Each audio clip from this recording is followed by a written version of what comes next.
aí, pessoal? Estamos aqui com a mestra internacional feminina Katia Goulart. Tudo bem, Katia? Tudo bem? Boa noite, pessoal. Boa noite, Felipe. Boa noite. Para um breve currículo da Katia, que apesar de ser bem novinha, já tem um currículo meio que te dá inveja. Ela é, enfim, mestra internacional feminina. Ela já foi campeã sul-americana sub-20, vice-campeã brasileira absoluta, já ultrapassou a barreira dos 2.200 de rating, além de conseguir vários resultados individuais bastante importantes, e tem 2 Olimpíadas pelo Brasil nas costas, e tem ainda a online que foi jogada esse ano. Então é bastante coisa mesmo. O que a gente vai tentar entender hoje é como que alguém que veio de uma cidadezinha pequenininha do interior de Santa Catarina conseguiu se sobressair no esporte nacionalmente e internacionalmente. Mas vamos lá, começar pelo começo. Você nasceu em Içara mesmo? Como é que foi esse seu primeiro contato com o xadrez? Eu não nasci, na verdade, né? Mas Opa, pera aí só um pouquinho que deu um corte no som. Sumiu. Por que agora eu não tô te ouvindo? tava falando mesmo. Opa, voltou. Não sei o que aconteceu, mas voltou. Então, só. Depois a gente corta essa parte, não tem problema nenhum. Só voltando à pergunta. Como é que então foi o seu primeiro contato com o jogo, né? E aonde foi? Isso, então eu estudei sempre numa escola pública estadual aqui do meu bairro mesmo. Em Içara. E isso, em Sara, Santa Uhum. Catarina. E a minha professora de educação física apresentou assim o xadrez nas aulas como uma outra modalidade qualquer, assim. Eu achei legal, assim, não me apaixonei logo de cara, mas eu, na verdade, achei muito interessante. Eu lembro que eu cheguei em casa no mesmo dia e eu só sabia o movimento dos peões, assim. Uhum. Mas aí eu peguei a minha irmã, que também joga, né? O nome dela é Ana Júlia. Eu falei, Ana Júlia, vem cá. A gente sentou no chão da sala. Eu acho que já tinha um tabuleiro aqui por casa. Eu não sei, sei que eu ensinei ela a jogar no mesmo dia, assim. A gente ficou ali brincando com os peões. Com quantos anos isso, mais ou menos? Acho que eu tinha uns 10 anos, ela tinha uns 7, mais ou menos. Uhum. Aí a minha professora ensinou uma galera, né? A gente acabou, sei lá, achou legal. E tinha os Jogos Municipais de Sara, que a gente chama aqui de Joezinho, que é uma competição por equipes. E aí a gente foi representar a nossa escola nesse Joezinho, né? Então era uma coisa assim divertida. Eu gostava de jogar, gostava desse sentimento aí de representar, né, a minha escola. Então, isso eu não sei, a maior mais ou menos ali 2012, né, na verdade, quando eu tinha 13 anos, foi isso. Eu jogava na escola, representava a escola no Joezinho e dividia, na verdade, o xadrez com outras coisas, né? Certo. Você fala que jogava na escola, era, por exemplo, aula de educação física e de vez em quando tinha uma aula de xadrez ou era uma coisa regular? Não, era bem de vez em quando, assim, quando tinha xadrez ou quando, hoje a gente quer. Professora, deixa a gente jogar xadrez hoje. Daí a gente sentava lá numa salinha e jogava, assim, mas nem sabia muito bem o que estava fazendo. Eu lembro até que teve uma tarde que o menino chegou ganhando de todo mundo, assim, ele falou que tinha aprendido aí com o tio dele, que agora ninguém mais ganhava dele. Uhum. E aí dava pastor em todo mundo, né? Naquela tarde a gente falava, nossa, uau, muito legal. Uhum. Mas Oh, até iniciar, né, o projeto Xadrez que Educa, que foi iniciado em 2012, eu não sabia muito bem o que eu estava fazendo, né? Só gostava de brincar mesmo. era um passatempo, né? Talvez em Sim, algum dia que chovesse, alguma coisa assim também na escola. Mas é. então, o que aconteceu para passar de ser um simples passatempo para se tornar algo mais? Então em 2012, mais ou menos no mês de março, eu estava numa aula assim qualquer também da escola, e aí entra o Cláudio Honor na minha sala.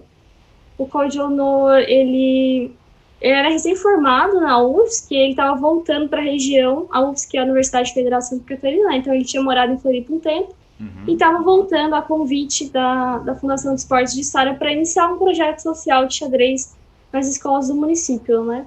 Então ele entrou na minha sala, ele falou, vai iniciar aqui um projeto de xadrez, as aulas vão ser à tarde, né? Eu estudava sempre no período matutino. E não sei se alguém jogar aqui, tiver interesse, aí ele escreveu no quadro, assim, os dias, os horários. E eu tava assim, atenta já, né? Mas eu não ia falar nada, sempre fui muito tímida. Uhum. Aí ele faz a apresentação dele e ele pergunta assim, se alguém jogava xadrez. E eu nem tinha, não falei nada. Só que a minha turma inteira falou, ah, não, a Katia joga, né? Todo mundo apontou pra mim. Eu já fiquei assim, toda vermelha, né? E eu falei, ah, eu jogo. Daí ele me deu um papelzinho e eu fui. Daí a gente tinha encontros, acho que eram 3 vezes por semana, em grupos, assim. E aí foi o início do projeto de Vez que Educa. No começo eram apenas 2 escolas. Felizmente a minha foi uma delas, né? Então dei essa sorte aí. E assim começou. E aí os treinos eram só quem já tinha algum interesse, né? Como é que eram esses treinos? Como é que você... E aí de cara você já começou a ter mais interesse? Foi procurando material? Porque assim, você não começou... Muita gente começou mais nova que você, assim, relativamente. Então, você está falando que com 13 anos você começou a ver o xadrez talvez com outros olhos. E você, Sim. não muitos anos depois, foi campeã sul-americana. Então, algo muito rápido e muito bem feito aconteceu nesse período. Então, como é que foi esse começo? Na primeira aula eu lembro de a gente aprender assim os mates elementares, né? Uhum. Diz o Honori, e a minha lembrança não sei, né? Que ele apresentou assim o mate Reidami e eu achei que ele era um mágico. Eu disse que, nossa, era incrível aquilo que ele estava fazendo, enfim. Uhum. E na primeira aula, assim, eu também já levei a minha irmã. Minha irmã ainda não tinha, acho que, a idade para representar ensaio no Joizinho, que era o que eu entendia de esporte, né, até aquele momento. Uhum. Mas eu já levei ela, e era uma coisa, assim, muito... Quem tinha interesse ia falar, eu não quero ir sozinho, então chamava um amigo também, vai lá comigo. Daí o grupo ia crescendo, né? Eu não sei exatamente quantos tinham, acredito que, sei lá, uns 20 enxadristas ali, tentando entender o que era jogar xadrez, e aí foi isso. Continuou no primeiro momento, ensinava os mates, né, as questões mais básicas, e cada vez mais, assim, eu me encantava. O que ele fazia, que deu, assim, né, um salto muito rápido na nossa qualidade de jogo, primeiro é que não existia faltar treino, né, e ele sempre dizia que, para mim, ele podia contar, assim, na palma de uma mão, a quantidade de vezes que eu faltava o treino, porque era uma coisa assim pra mim que era sagrada, né? Se eu tinha um compromisso, eu tinha que ficar lá. E outra era que ele dava sempre exercícios, então tinha as folhas, assim, de temas táticos, principalmente, e também era uma tarefa sagrada, assim, se eu tinha aquela folha de exercício, eu chegava em casa e fazia elas, né? Devolvia sempre no prazo, enfim, então essa dedicação aí no início foi o que acho que deu os primeiros resultados, né? Uma curiosidade, o recebia a lição de casa e fazia tudo, era algo que você fazia com absolutamente tudo ou especificamente xadrez? Não, eu fazia com tudo. Eu sempre tive essa coisa, assim, da minha personalidade, né? Tipo, tarefa dada, tarefa cumprida, né? Uhum. Ah, legal. E esse período, assim, quando é que passou de resolver temas táticos, de mates elementares? Porque até aí você consegue agrupar todo mundo dos 20 jogadores. Só que em algum momento vai se destacando um ou mais, um vai ter mais interesse. Então, como é que fazer que num grupo grande, ao mesmo tempo que você quer tirar o máximo, vamos dizer assim, de quem tem mais interessado, mas você também não quer deixar quem está para trás de fora, né? Então, como é que Sim. aconteceu? Eu sei que no primeiro ano tinha muito essa questão de vários treinos durante a semana, né? E aí logo também a gente começou a treinar nos sábados. Quando o Júnior conseguiu a chave do colégio, ele queria treinar, né? Queria botar todo mundo para trabalhar. Então, no sábado a gente ia lá também. Daí no sábado, normalmente, eram quem já estava se dedicando um pouco mais, né? Quem já olhava com xadrez assim com mais interesse. Então, ele já começava ali uma equipe de rendimento também, mas ele não fazia muito separação, assim, ele sempre tenta puxar a turma para cima, né? Uhum. Então, se tinha aqueles que estavam se destacando e aqueles que não estavam tanto, ele sempre já ia subindo o nível dos exercícios. E aqueles que queriam acompanhar meio que faziam por um processo meio de osmose, assim, né? Ele brinca. Então, puxando sempre para cima. O que foi interessante nesse começo é que começou o projeto em março e Eu ganhei o joyzinho daquele ano, não sei exatamente que mês foi, talvez abril, maio. E os micro-regionais, né, que no caso são os Jogos Escolares de Santa Catarina, JESC, o micro-regional foi em Sara.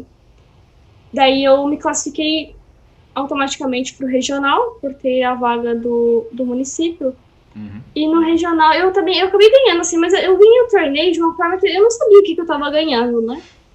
Mas eu ganhei a vaga para jogar o estadual. Uhum. E aí, em junho, a gente foi para o estadual, em junho de 2012. Também, assim, não tinha nem ideia do que eu estava fazendo lá. O estadual era em Lages. Eu lembro que na primeira partida eu tomei aquele garfo na italiana com o cavalo G5, cavalo por F7. Uhum. E eu já tinha visto isso no treino, na verdade. Então o Claudio até hoje não me perdoa por ter tomado aquele tate, sabendo, né, da ideia. Uhum. Mas também foi uma partida que me marcou. E eu acabei ficando com a medalha de prata nesse torneio, aos trancos e barrancos ali.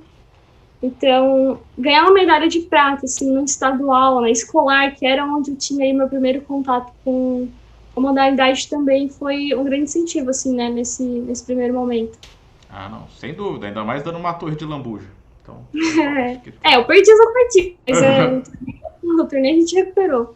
Não, muito bom. E você jogou esse estadual, é o marketing, esse viajar para jogar um torneio, essa experiência foi algo assim, você achou estranho, você de cara gostou? Porque tem gente que gosta muito da parte da viagem, da competição, né? E tem gente que está feliz em ganhar como é que é, o Joezinho todo ano e tá muito bom. Foi uma coisa meio de outro mundo, assim, pra mim, né? Eu não imaginava que, enfim, pra uma criança, assim, de estar, né? Subir a serra pra mim já tinha sido uma coisa espetacular, né? A Serra de Santa Catarina é sempre um passeio que todo mundo faz, mas eu nunca tinha ido, então eu lembro a gente subir, assim, no ônibus. Esse foi o primeiro e o único torneio, na verdade, que o meu pai me acompanhou, né? Depois desse, sempre foi aí em dupla com o Cláudio Honor. E aí tinha essa questão familiar também, enfim.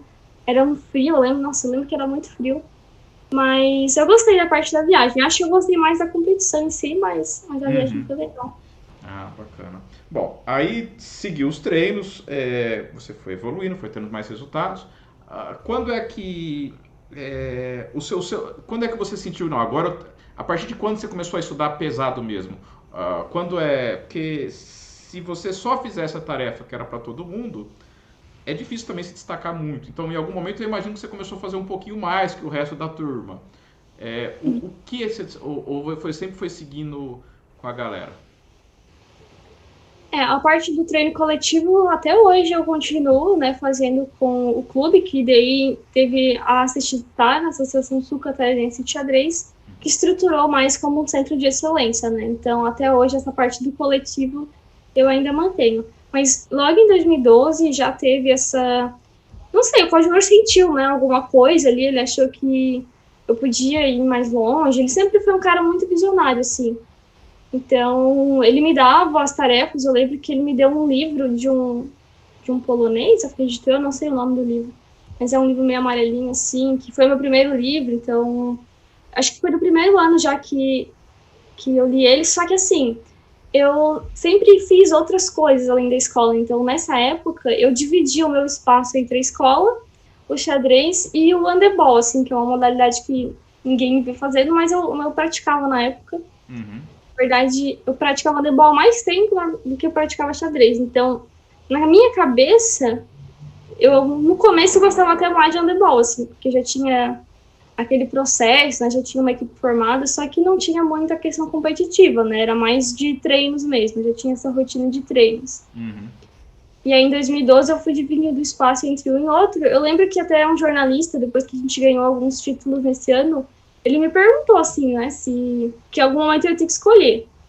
Se eu ia escolher o xadrez, se eu ia escolher o handebol, ou, enfim, não ia fazer nada, nenhuma das duas coisas.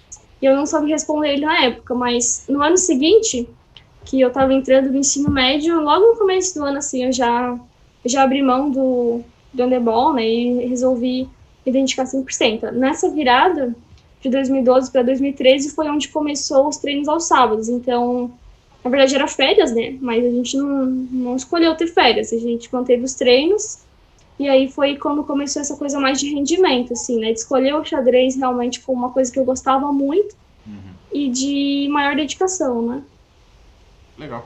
Quando você falou, não, agora eu vou focar nisso. Você lembra mais ou menos quanto tempo você se dedicava por dia no xadrez? Em média, claro.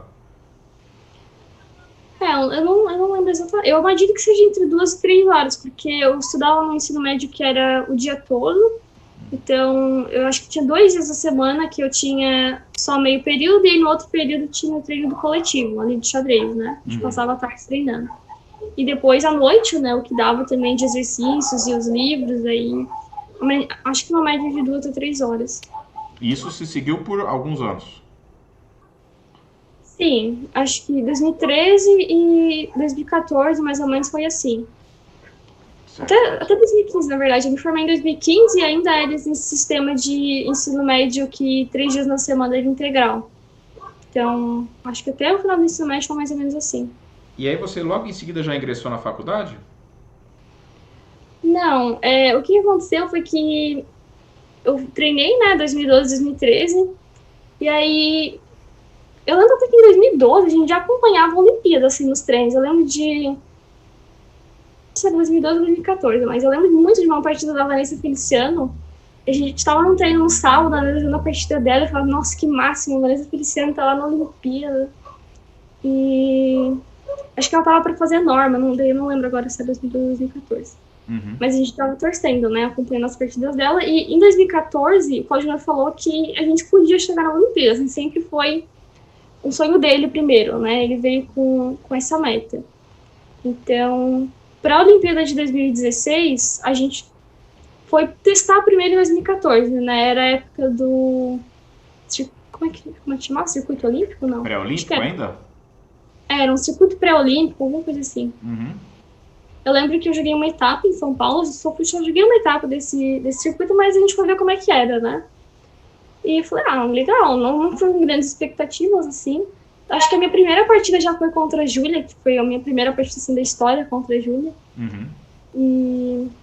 E aí em 2015, daí, claro, não me classifiquei, mas eu joguei uma etapa. Em 2015 começou também essa coisa, né, de tentar a vaga olímpica realmente, assim, com bastante profundidade, né, disputando os abertos do Brasil. Então, quando eu saí da escola, em 2015, me formei, eu digo porque o Código sempre teve essa influência, né?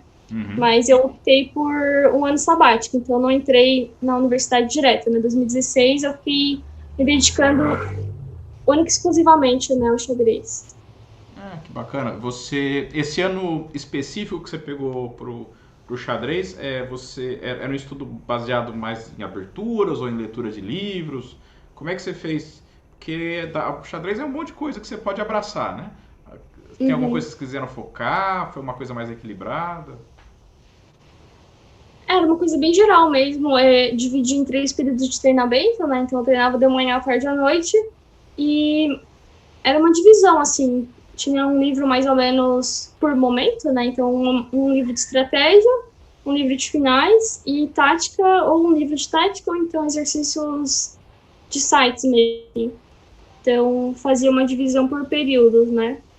Mas era Algum, uma coisa mais algum avançada. livro que você lembra que acha que você acha que te ajudou um pouco mais que os outros?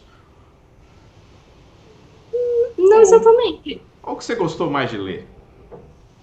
Eu lembro que eu li os livros do Narotsky na época, que ele escreveu muito novinho, assim, né? Uhum. Então, eram livros que tinham uma linguagem que para mim era muito fácil, assim, de entender. Mais ou menos eu tinha a mesma idade dele quando ele escreveu os livros, né? Então, foram livros que eu li na época que me ajudaram. Eu li os livros do Serawan também, de finais. Continuava com os treinamentos em grupo, né? Que o Codinor também trabalhava os livros, Uhum. principalmente o Hellsty. Então, foram muitos livros, na verdade. Alguns do Dvoretsky, eu lembro que a gente fazia treinamentos individuais também, sessões assim, a gente se juntava e aí passava o dia treinando, né? Aquele livro do. Tem um livro do Zupov e um livro do Dvoretsky, acho que a gente estava treinando nesse ano. É um treinamento bem pesado.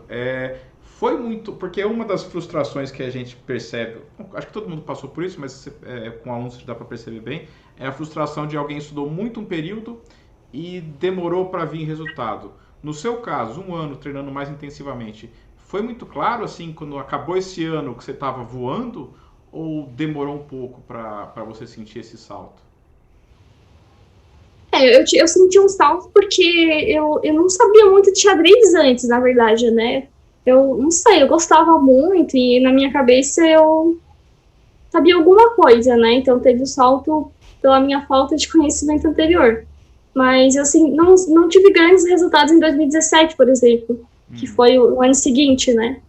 Eu só consegui resultados melhores mesmo em 2018, intercalando ali 2017 o estudo com a faculdade, né? Que foi onde até acabou diminuindo um pouquinho o ritmo de treino.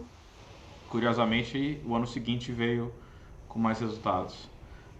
Acabou sendo o melhor mesmo. Só para tentar entender, porque isso eu acho interessante. Você acha que era porque talvez você se colocasse muita pressão, porque, pô, tô estudando muito é para eu dar resultado, ou talvez porque simplesmente demorou para assimilar um pouco o conhecimento, ou, sei lá, era para ser, vai saber, né? É difícil dizer, né? Eu, na verdade, sempre me coloquei bastante pressão, assim, achava que eu tinha que dar resultado de alguma forma, né? Não pela carga de treino, assim, é que, enfim, Sara, né, abraçou muito a causa do xadrez, assim, então começaram a colocar o meu nome em destaque, eu falava, poxa, tô representando o município, né, então, e eu sentia essa pressão interna, eu não sentia nenhuma pressão, por exemplo, do Pódio Honor diretamente, mas eu me pressionava nesse sentido, e aí depois da Olimpíada, na verdade, assim, eu tirei o ano sabático, não com certeza de que eu iria continuar com o xadrez. Eu estava na dúvida ainda se eu teria o xadrez como profissão ou não. Então eu não sabia que curso eu queria fazer na faculdade, né? Até por isso também eu tirei esse ano em 2016, né? Falei, eu vou experimentar, vou jogar, vou treinar e aí vamos ver, né, o que acontece. E aí quando eu voltei da Olimpíada, eu falei, não, é isso mesmo, porque na Olimpíada eu via Judith Polgar, eu vi Rui Fan, né? De todo mundo lá. Então... Não, o Ruifão acho que não tava nesse ano. Não sei. Mas eu lembro muito da Judite, assim. Carlsen enfim. Então, eu voltei com essa certeza de que eu queria jogar xadrez, né? Por isso escolhi a educação física em 2017. E em 2017, por estar na faculdade, eu acabei diminuindo, assim, um pouco o ritmo de competições, né? Então, talvez tenha dado uma baixada assim, na adrenalina. Em 2018 voltei com mais afinco. Não, pode ser, é uma possibilidade, né? E aí depois dessas... E hoje, para você, é claro, o xadrez vai fazer parte da sua vida não só como um hobby, ou ainda tem momentos de dúvidas? Não, para mim é muito claro já. Eu escolhi educação física, né, no final das contas. Aí eu entrei no curso em 2017, mas sempre foi com a ambição de me formar e poder me dedicar ao xadrez, né?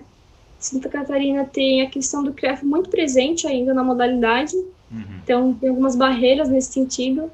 Por isso optei por esse curso, né? Mas sempre o meu objetivo foi me formar e poder seguir com o xadrez apenas.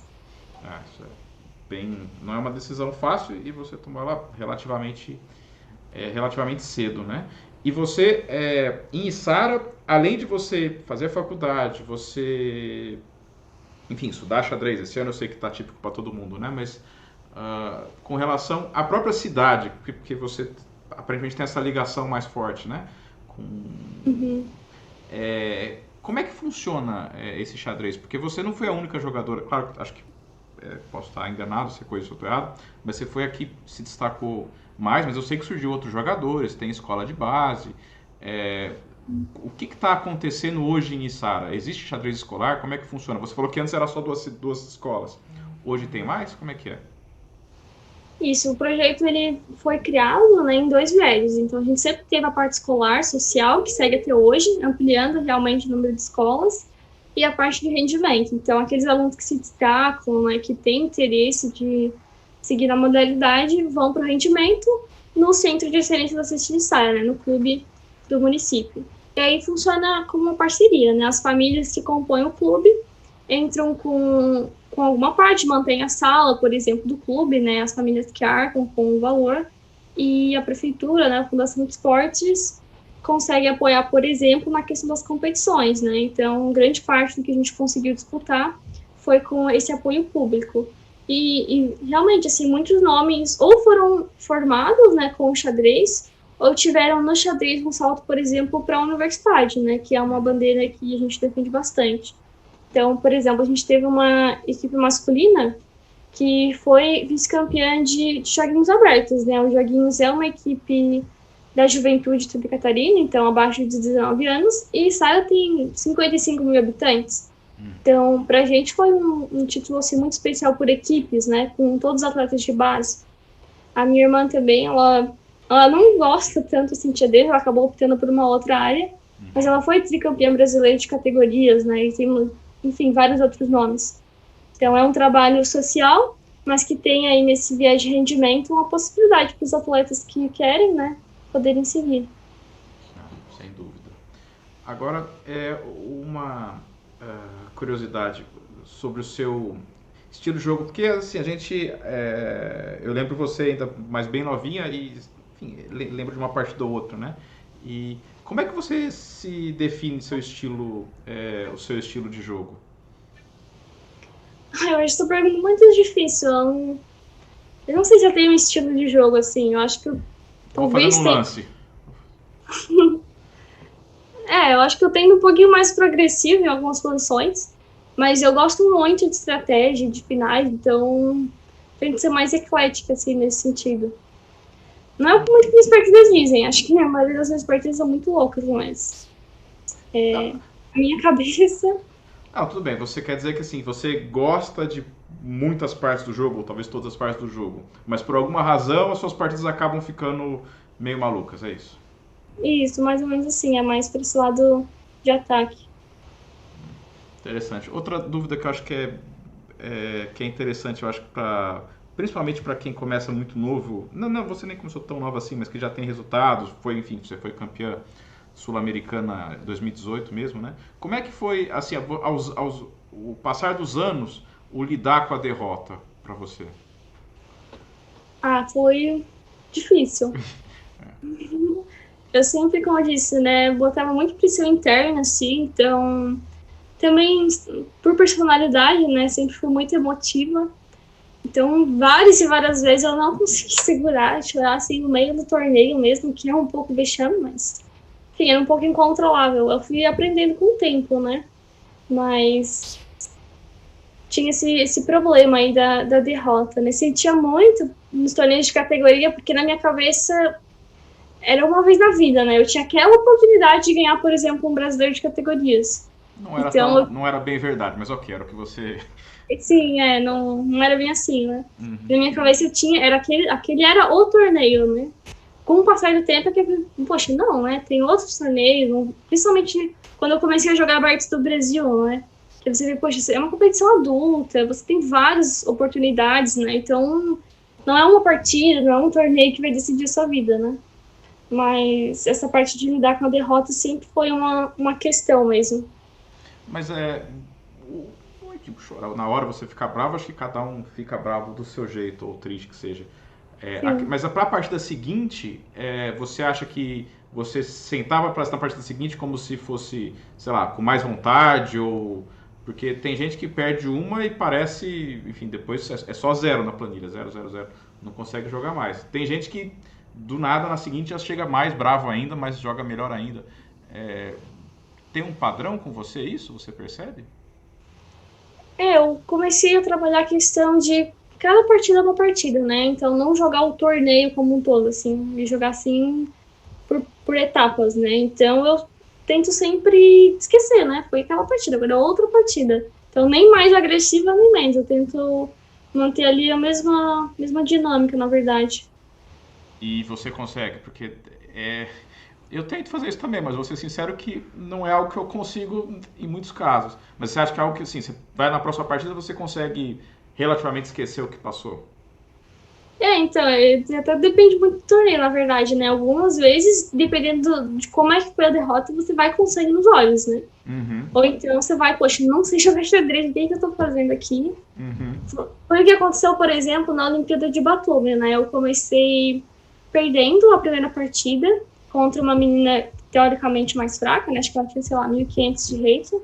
Eu falei, não sei jogar xadrez, o que eu tô fazendo aqui? E aí eu fui jogar a segunda partida, perdi também. Aí eu falei, não sei jogar xadrez, sei o que eu tô fazendo aqui. Mas sempre na hora, assim, né, esse pensamento. Mas no pós-partida, depois de colocar, assim, tudo pra fora, dar aquela respirada, não joguei a terceira, né, nesse torneio, na Olimpíada. Aí eu acho que eu ganhei a quarta e perdi a quinta. Então terminei a primeira metade do torneio com 1-4. uhum. Então era um torneio, assim, Olimpíada, né? Tinha toda aquela questão de estar representando o Brasil, né? E eu levei a bandeira de Sara também, então tava toda essa questão. Então eu senti bastante, mas aí teve um dia de pausa, assim, que não tem rodada, e pronto, começou outro torneio ali pra mim, né? E acabei recuperando o torneio. A mesma coisa tinha acontecido num torneio em 2017, no Continental. Eu perdi 4 partidas seguidas, então eu fiz 2 rounds pequenos, né? Uhum. Aí teve um dia de pausa também, aí eu voltei e ganhei 5 partidas seguidas, então consegui até dar uma recuperada no meu torneio. Acho que esse momento, assim, né, de você respirar e perceber que xadrez não é tudo, né, ou uma partida não define, enfim, quão bom é o seu jogo, Uhum. acho que ajuda. Ah, legal. Eu Mas acho que depende muito do torneio. em Baku, Baku não, em Batumi, se eu não me engano, também. Você começou tropeçando um pouquinho e depois saiu fazendo um monte de ponto. Foi parecido, não foi? Isso, Batumi. Eu perdi as 2 primeiras, aí ganhei uma, perdi uma, e teve uma pausa ali no meio.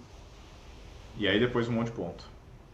Depois acho que eu fiz 5,5 e 6, daí consegui dar uma recuperada. Legal. Bom, o seu título de WMI veio especificamente do sul-americano, não é isso? Sim. O que você pode falar um pouquinho desse torneio? Como é que foi?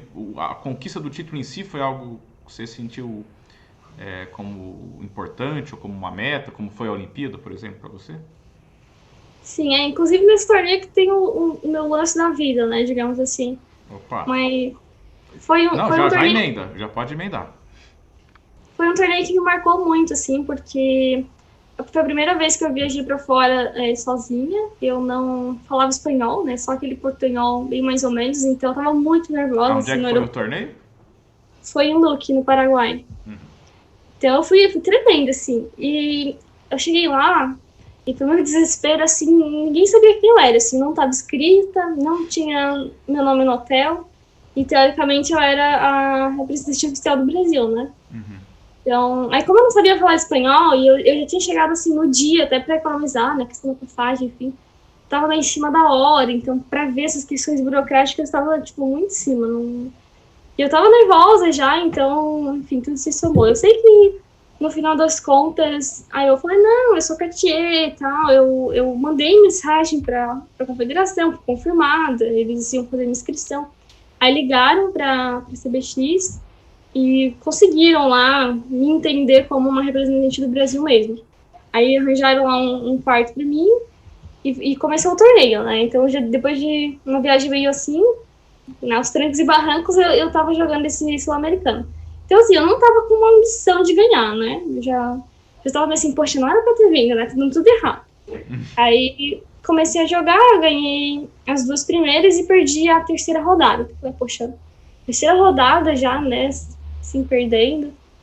Aí eu ganhei a quarta e a quinta, e na sexta rodada eu acho que é a partida decisiva assim, do torneio, que divide aí pra segunda metade, né?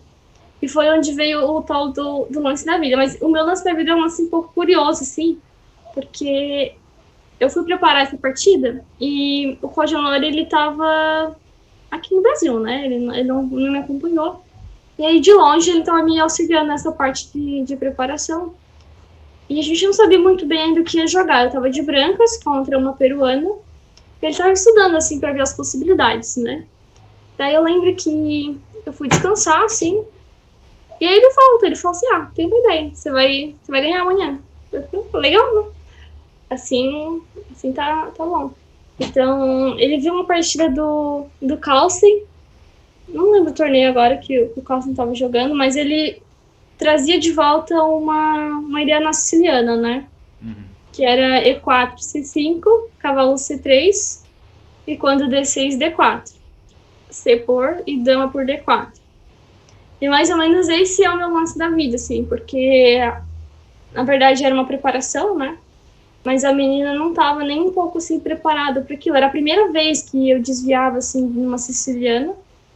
Então, Você normalmente abria normal ela, né? Normalmente jogava com cavalo F3, abria normal. Então a gente acabou surpreendendo, né? Eu ganhei uma ideia que volta com dama D2, né? Que é inquieto bispo na aula da Dami Rafa Grande. Então eu sabia os planos, né? Sabia onde que jogavam as brancas, quais eram as possibilidades para os pretos. Então essa preparação, né? Essa ideia, essa luz que desceu no pau de honor, assim, foi um lance da vida, porque aí eu ganhei aquela partida e ganhei de uma forma, assim, que foi muito legal de jogar, né? Eu sabia tudo que estava acontecendo, sabia as ideias. E depois deu certo o torneio. Ainda na última rodada, a gente foi jogar contra uma outra peruana da mesma equipe. A gente repetiu a linha, né? E acabei até ficando mal nessa partida, mas deu certo. Eu tinha que ganhar pra ter o título, porque eu tinha perdido a terceira rodada, né? Então, aí ganhei a última. Só que quando eu ganhei, eu falei assim, não sei se eu ganhei, porque tinha questão dos critérios. Eu tava um pouco desacreditada ainda, né? Teoricamente, pelos cálculos, eu teria ganho, mas... Enfim. Então, na hora, assim, não... Ou não sei se eu fiquei com meio ponto na frente, eu não lembro exatamente, mas na hora não caiu a minha ficha, assim. Eu falei, ganhei a partida, né? Depois de algum sofrimento, ganhei a partida. Então, mas, nossa, foi um torneio, assim, muito especial, né? Então, ganhei o título de WMI, que sempre foi a nossa meta, assim, né? Na verdade, assim, a meta sempre foi o WGM, direto. O Cosmar falou que a gente tinha que treinar para se tornar WGM, né? E o que viesse ali no meio do caminho seria uma consequência. Aí, como o WM veio com o título sul-americano, facilitou um pouco, né? Pela questão de não precisar das normas, né? Que é uma coisa mais complicada. E ainda esse torneio foi mais doido ainda, porque era a época da greve dos caminhoneiros. Então, eu tava no torneio inteiro assim, poxa, como é que eu vou voltar pra casa? Porque tava aquele negócio de os aviões não estão voando, tá faltando gasolina. Então, foi, assim, uma coisa...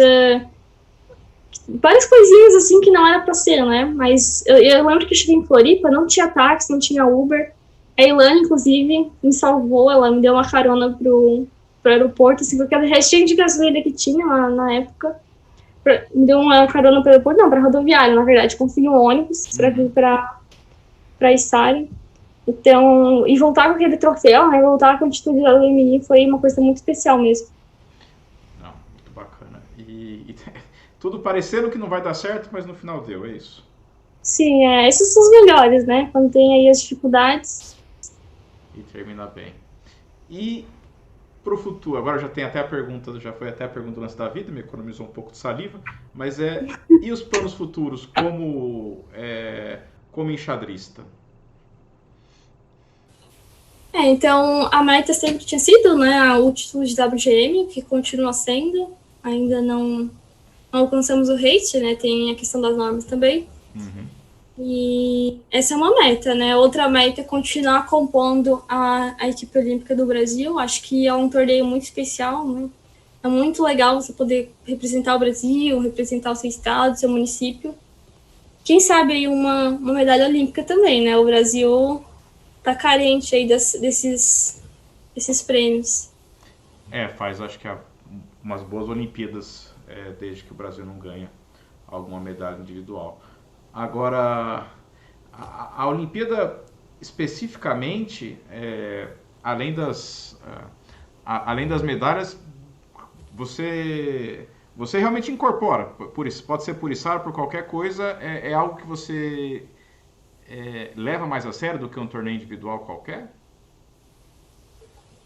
Acho que tem uma pressão maior, né, de torneios em equipes. Você sente, você tem que contribuir, né, como um todo, assim. Felizmente, Santa Catarina tem um projeto de base, assim, né, estruturado com LESC, Joguinhos e JASC. Então, desde 2012, né, desde meu primeiro ano, eu já representava sempre o município em competições por equipes. Então, eu já vinha com essa carga, né, entendendo um pouquinho melhor como é que funcionava a dinâmica, mas a Olimpíada é um outro patamar, assim, né, então nunca foi um sonho meu, na verdade, né, no começo eu não imaginava que ia chegar na Olimpíada, mas depois que eu pisei em Baku, né, que eu entendi o que era, e aí passou a ser um sonho continuar podendo manter a vaga, mas é um torneio muito bacana mesmo, né. Ah, não, com certeza. Você tem noção quantas Olimpíadas você precisa jogar ainda para você bater o recorde de Olimpíadas jogadas? Tem que ser algumas, né, Joara, Regina Ribeiro aí, Essa galera tem Olimpíada que não acaba mais. são lendas, São. mas é muito legal, né, poder dar continuidade, assim, à história delas.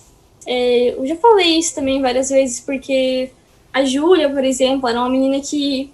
Poxa, a Júlia tava jogando brasileiro quando eu tava aqui treinando na minha escola, né?